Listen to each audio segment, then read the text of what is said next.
श्री स्वामी समर्थ.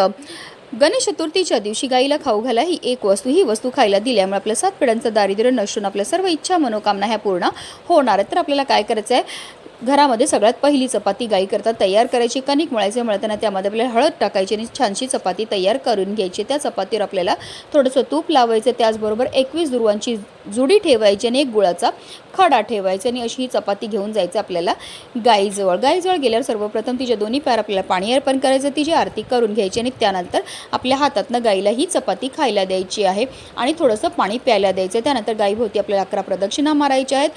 ओम विघ्नहर्ताय नमः या मंत्राचा जप करत आणि त्यानंतर आपल्याला जर गाय स्पर्श करून देत असेल तर गाईला स्पर्श करून आपल्या मनातली इच्छाही बोलायची. अतिशय प्रभावी अशी ही सेवा केल्यामुळे आपलं 7 पिढ्यांचं दारिद्र्य नष्ट होऊन आपली कितीही कठीणातील कठीण इच्छाही साक्षात गणपती बाप्पा पूर्ण करतात. गणपती बाप्पा मोरया.